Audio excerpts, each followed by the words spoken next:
Hoje é quinta, 12 de agosto, entra no ar neste momento mais um Giro de Notícias e hoje é um Giro de Notícias especial. Aniversário do futebol do Botafogo, 117 anos.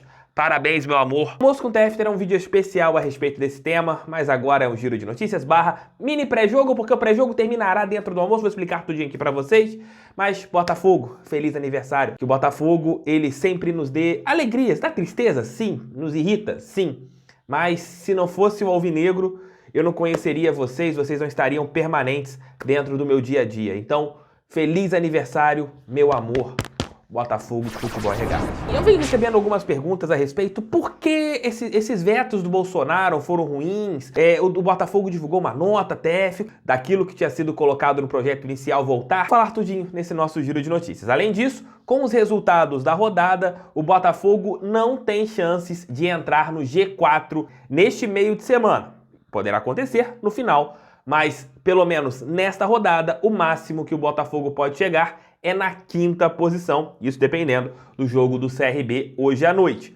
Mas a gente tem que estar entre os 4 lá na 38ª rodada. E além disso, um mini pré-jogo. Por quê? O Léo Dantas vai participar hoje no Almoço com o TF, trazendo as informações do nosso adversário, do Operário. Neste nosso giro de notícias, apenas o Léo Memória Alvinegra vai trazer ali alguns detalhes históricos sobre Botafogo e ídolos do Paraná. Tá bem bacana o vídeo do Leozão Memória Alvinegra. Nesse nosso giro de notícias / mini pré-jogo, vou também falar um pouquinho sobre a escalação do Botafogo. Esse conteúdo eu tenho certeza que vai te agradar. Roda a vinheta.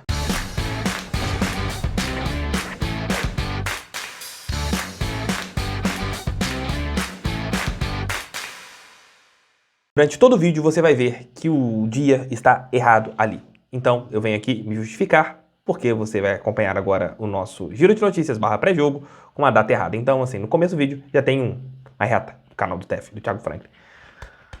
Que mala, hein? Pelo amor de Deus. Jair Bolsonaro sancionou na última segunda-feira o projeto Clube Empresa. A princípio, as equipes elas terão benefícios para virarem SA, no caso Botafogo, Cruzeiro, são os times que estão querendo que isso aconteça. Porém, alguns vetos aconteceram, já trouxe isso no vídeo de terça-feira aqui no canal, mas esse nosso giro de notícias de hoje, vou tentar explicar o que o Botafogo quer, que na realidade ontem o Alvinegro informou que a visita do Césio Melo para o presidente Jair Bolsonaro foi para tentar convencer o presidente da República para que ele mude os vetos que ele fez. Esses vetos aconteceram a pedido do Ministério da Economia, comandado pelo Paulo Guedes. Aquele que é que chama mais a atenção em relação aos tributos. Existia uma possibilidade dos tributos serem baixados gradativamente e, chegando depois de um determinado período, ele baixar e ficar em 4%. Só para vocês terem uma ideia. As entidades hoje, sem fins lucrativos, como é o Botafogo no caso, elas têm isenção parcial ou total em relação a impostos cobrados do governo.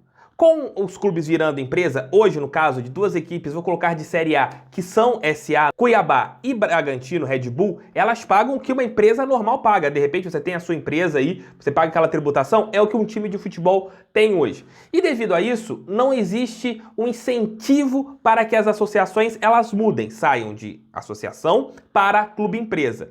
E com o projeto que havia sido aprovado tanto no Senado quanto na Câmara, seriam escalonadas as taxas e você iria diminuindo gradativamente. Mas o grande ponto é esse e outro também que chama bastante a atenção em relação à transparência dos investidores. Fundos de investimento com participação maior do que 10% sobre o clube empresa deveriam revelar os nomes de seus cotistas. O clube empresa deveria informar a sua composição acionária, nomes, quantidade de ações e percentuais de cada cotista. No caso de pessoas jurídicas, isto é, outras empresas, elas deveriam apontar seus beneficiários finais. Esse artigo colocado no projeto que foi aprovado pelo Senado e pela Câmara é para tentar evitar a lavagem de dinheiro com o futebol. O governo argumentou que você revelar os nomes dos possíveis investidores contraria o interesse público. Esse evento é mais para você ter ali uma análise de quem está comprando o seu clube, quem está pegando ali o percentual. Mas o grande caso hoje é a situação mesmo do incentivo fiscal, da parte tributária, que é da mesma maneira. Devido a estes vetos do presidente Jair Bolsonaro, o que vai acontecer? O Congresso Nacional e o Senado precisam aprovar com maioria absoluta, 257 votos no caso da Câmara e 41 votos no caso do Senado, eles poderão derrubar. Isso tem 30 dias para acontecer. Segundo más línguas, dizem que vai acontecer no Congresso e também no Senado, teremos esses vetos derrubados. E outro ponto também é em situação de lei de incentivo ao esporte. No projeto inicial, as SAFs também poderiam entrar na lei de incentivo ao esporte, que hoje é algo apenas para as instituições sem fins lucrativos. Além disso, eles poderiam usar os recursos incentivados para que as dívidas fossem pagas. Em resumo, essa lei permite o quê? Que você tem uma empresa, você pode patrocinar um time e você vai ter uma dedução de imposto. É como se fosse um investimento indireto do governo em cada clube, porque você diminuir o que pagaria no caso de impostos. Agora é aquele detalhe, vamos aguardar o Senado e a Câmara, repito, votação maioria absoluta na Câmara, maioria absoluta no Senado, os vetos do Bolsonaro serão extinguidos, o projeto vira lei, mas um ponto que é importantíssimo foi aprovado, que é a situação da recuperação judicial, eles estão dentro do projeto, não foram retirados. Mas esses 3 pontos que eu falei aqui com vocês, que foram os mais polêmicos, essas 3 retiradas que foram polêmicas, e agora depende ali da Câmara dos Deputados. Mas em até 30 dias corridos, isso deve ser resolvido. E ontem o jogador Kaique do Botafogo revelou que foi vítima de racismo. Isso mesmo, em pleno de 2021 ainda a gente vê racismo acontecendo. Vamos ver o que o jogador do Botafogo falou. Um relato bem emocionante do jovem atleta alvinegro. Pô, tô passando aqui pra falar de um assunto chatão, mano. Vocês sabem melhor do que ninguém que eu nem gosto de vir aqui, nem gosto de ficar falando nada não em rede social não. Eu vivo minha vida do jeito que eu tenho que viver. Agora, não tá dando do jeito que tá. Pô, fomos parar dali novamente.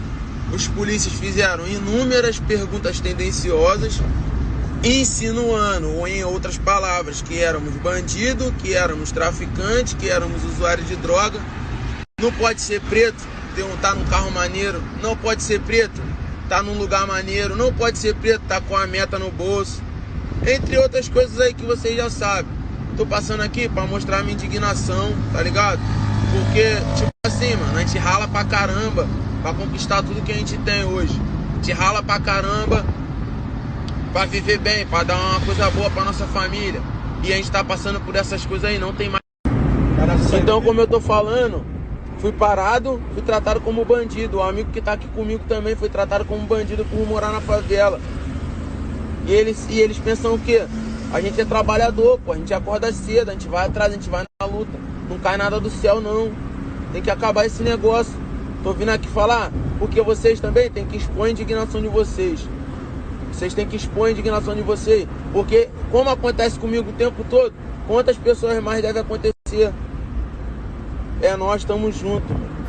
Minha indignação... É triste, gente. Em pleno 2021, você ouvir isso dói o coração, né? Não dá mesmo, porque é algo ridículo, é constrangedor, vergonhoso, de você ver um semelhante ainda sendo julgado pela cor da pele. Isso não existe, gente. Isso é revoltante, dá uma indignação monstra.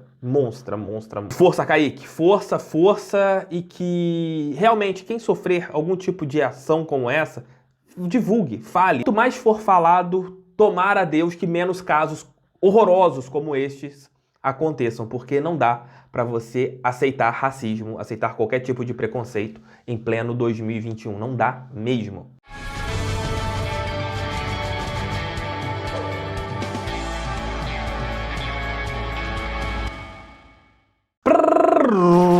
Jogo de Botafogo e Operário. Jogo hoje às 21h30. Nós teremos o almoço com o Def. Falei que será um vídeo especial aqui sobre os 117 anos do Botafogo.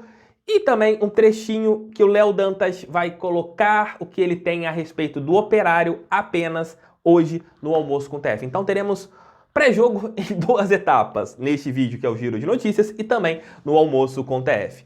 Botafogo, mesmo se vencer, não entrará no G4 da Série B, pelo menos nesta rodada. O Coritiba assumiu a liderança, venceu por 2-0 o Brasil de Pelotas, que agora é o lanterninha e será o adversário do Botafogo no final de semana.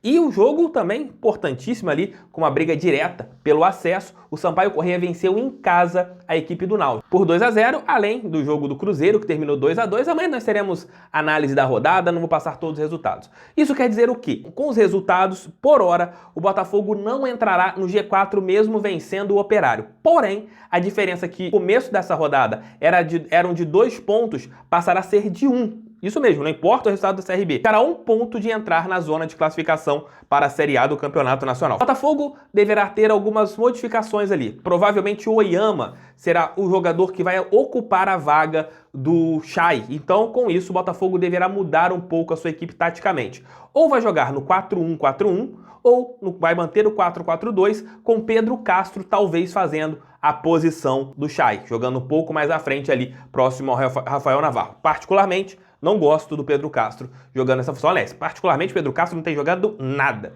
Na minha opinião, tinha que sentar um pouquinho no banco de reservas. O provável é o Botafogo, Diego Loureiro, Daniel Borges, a zaga com Canu e Gilvan, que está recuperado, e na lateral esquerda, Guilherme Santos. O meio-campo do Botafogo, ali, Barreto, Pedro Castro, possivelmente Oyama, nas extremas, Marco Antônio e Diego Gonçalves, e no comando de ataque, Rafael Navarro. Eu iria com o Matheus Nascimento ou com o Rafael Moura no lugar do Chay, para você continuar tendo ali um time com mais jogadores na frente, né, com essa aproximação. Se for no 4-1-4-1, você reforça o seu meio campo e terá um time mais robusto na parte de marcação. O Leozão vai trazer aqui histórias sobre jogadores do Botafogo nascidos no Paraná. E sempre com histórias maravilhosas. O Léo é muito bom nisso.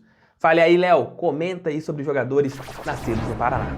Fala galera, tudo bem com vocês? Pra quem não me conhece, eu sou Leonardo Araújo, membro da equipe do canal do TF e fundador do Memória Alvinegra lá no Instagram e também aqui no YouTube. E já quero fazer esse pedido pra vocês. Sigam o Memória Alvinegra lá no Instagram e também se inscrevam no canal aqui no YouTube. O link vai estar aqui na descrição, o TF sempre deixa para que a gente possa divulgar o nosso trabalho em prol do Botafogo. Normalmente eu tô aqui para falar com vocês sobre conteúdo histórico, curiosidades, partidas, mas hoje eu tô aqui de uma forma diferente. Hoje eu quero falar com vocês sobre jogadores que nasceram no Paraná e que tiveram em algum determinado momento da história passagens pelo Botafogo. O primeiro que eu quero citar aqui é o Patesco. Eu vou pela ordem, tá? Então o primeiro que eu quero citar aqui para vocês é o Patesco, atacante de origem polonesa que nasceu em Curitiba em 1910 e em 1934 chegou ao Botafogo. Em 35, no ano seguinte, já foi logo de cara campeão carioca e 3 anos mais tarde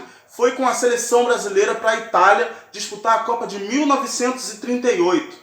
Mais um que eu quero trazer aqui para vocês é o Dirceu, que nasceu em 1952 e chegou ao Botafogo em 1973. Foi como jogador do Botafogo que Dirceu, em 1974, representou o Brasil na Copa da Alemanha. O terceiro é alguém que poucos saibam, que talvez poucos saibam, mas o Levir Coupe. Levir Coupe nasceu em 1953, em Curitiba, chegou ao Botafogo em 73 e permaneceu até 1974, mas foi como técnico do Botafogo que ele fez história. Em 2003, ele liderou a equipe na Série B daquele ano, que acabou consagrando o Botafogo como um dos clubes que tiveram acesso à Série A do Campeonato Brasileiro de 2004.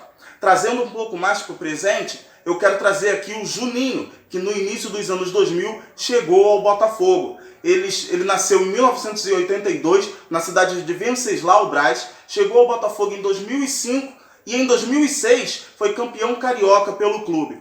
Em 2007 ele também foi um dos líderes de um dos maiores Botafogos de todos os tempos.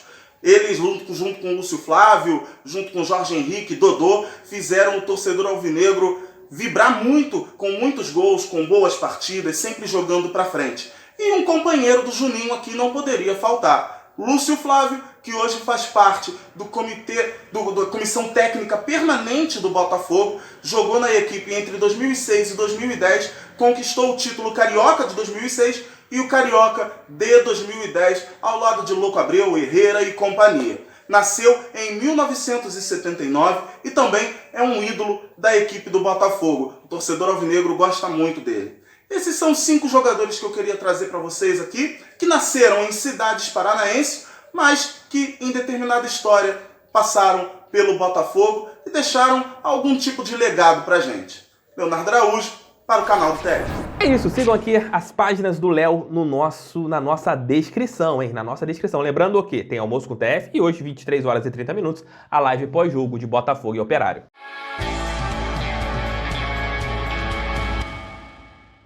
É isso, meus queridos, é isso, minhas queridas, mais um vídeo chega ao fim. Muito obrigado pelo seu carinho, muito obrigado pela sua audiência. Beijo, tchau, tchau, fui, fica com Deus, pra cima deles, fogão, sempre fogão, fui, fiquem com Deus e valeu, galera, tamo junto, parabéns, Fogo, te amo muito, obrigado por existir. Se eu não fosse botafoguense, eu não seria feliz, sério mesmo, valeu, tchau.